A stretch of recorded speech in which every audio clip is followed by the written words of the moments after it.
শিবচরে বিএনপির মধ্যে নেতৃত্বের আমি একটা কথা সবসময় বলি, নেতৃত্বের চ্যালেঞ্জ থাকতে পারে, কারণ আমি বিশ্বাস করি শিবচরে একজন বিএনপির একজন কর্মী হিসাবে কোন দলের মধ্যে কোন মত নৈক করে মতের কোন পার্থক্য থাকতে পারে, কিন্তু চলার পথ সবাই এক পথে গিয়ে আমাদেরকে যে মিশতে হবে।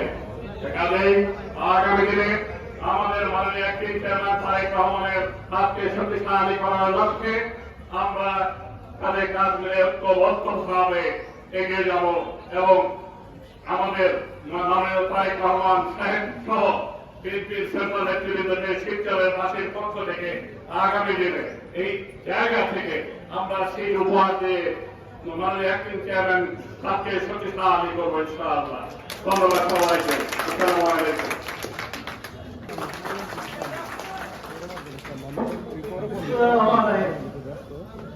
আজকের অনুষ্ঠানের মাননীয় সভাপতি যিনি তার অত্যন্ত পরিশ্রমে আজকে সফল শ্রমিক দলের সৃষ্টি, মাননীয় সভাপতিকে আমি আমার ধন্যবাদ জানিয়ে আমার কথা শুরু করছি।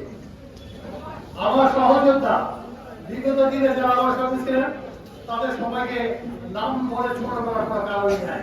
এবার এক একজনই এক একটা জিয়াউর রহমানের প্রতিচ্ছবি, অতএব তাদের সবাইকে আমি আমার অন্তর ধন্যবাদ জানাচ্ছি। এবং আজকে বিশেষ ভাবে আলোচনার কথা বলবো যিনি আমাদের শিবচরের কৃতি সন্তান, উনি আমাদের বিভিন্ন সময় আমাদের সঙ্গে কষ্ট ছিলেন এবং উনি আছেন এবং আমি আশা করি উনি ভবিষ্যতে আমাদের সঙ্গে থাকবেন। আমাদের শ্রদ্ধার প্রফেসর সাহেব, ওনার বাড়ি বাসকান্দিতে, সম্ভ্রান্ত পরিবারের ছেলে উনি একজন। তো আজকে তাকে আমি পেয়ে আমি অত্যন্ত গর্ববোধ করছি এবং আমি অনেক সঙ্গে ধন্যবাদ দিচ্ছি তাকে এখানে আনার জন্য এবং ভবিষ্যতে আমি আশা করি আপনার সঙ্গে থাকবেন ইনশাআল্লাহ। আর শ্রমিক দল সম্বন্ধে আমাদের সেক্রেটারি সাহেব বললেন সেই বলে আমি একমত নই। বিএনপির অঙ্গ সংগঠনের অন্যতম শক্তিশালী সংগঠন শ্রমিক দল।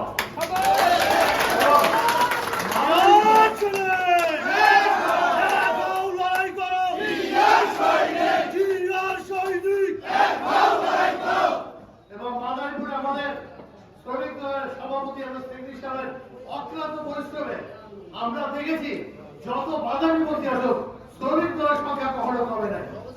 অতএব আজকের যে অনুষ্ঠান এতে লোক আমার বিষয়ে ছোট্ট কারণ আছে, কালকে আমাদের এলাকাতে অনেক হাটের দাম, সেটা নিয়ে অনেক লোকজন অনেক নিয়ম হয়তো ব্যস্ত।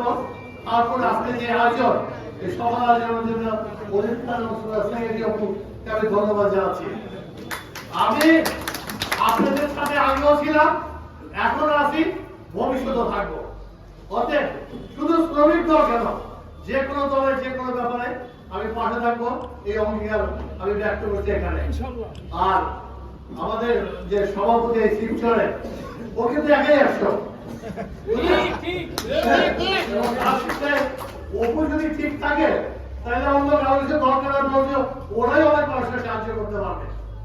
তো যা একটু পর আজান দেবে, আপনাদের কষ্ট করে আসার জন্য আমি শ্রমিক দলের পক্ষ থেকে বিএনপির পক্ষ থেকে আপনাদের ধন্যবাদ জানাচ্ছি। আমরা একটা কথা খুব স্পষ্ট, আমরা অন্যায় করি নাই, করবো না, অন্যায়কে প্রশ্রয় দেব না। বিগত দিনে কি করেছে শিবচরে সেটা আপনারা আমার সাথে ভালো জানেন, কিন্তু আমরা এমন কিছু বলবো না যে ওই উদাহরণগুলি যে আমাদের দাঁড় করায় যে আপনার ওই একই জিনিস। অতএব সবাই একটু সংযত হই, সবাই আমরা একে একজনকে ভালোবাসতে শিখি, তবে একজন আরেকজনকে নিজের আপন করে নেই, তাহলে দেখবেন এই ভেদাভেদটা কমে যাবে। আমরা এখনো ক্ষমতা আসিনি, ক্ষমতা অনেক দূরে, এবং সেই জন্য আপনাদের 100% সহযোগিতা দরকার।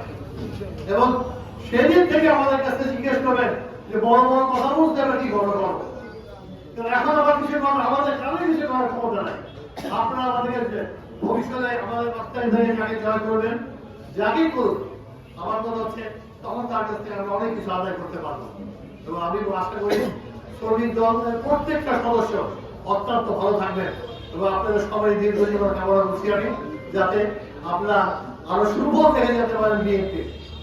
আজকের এই মহৎ অনুষ্ঠানের আয়োজনে আমাদের আমার অনুষ্ঠানের সব প্রধান অতিথি শ্রমিক দলের কৃতজ্ঞতা প্রকাশ করছি। আর আমি যে সভাপতি হিসেবে আপনারা কিছু বলবেন, এই জন্য আমি এই কাজে বিদায় নিচ্ছি। আল্লাহ হাফেজ। বাংলাদেশ জিন্দাবাদ। বাংলাদেশ জাতীয়তাবাদী জিন্দাবাদ।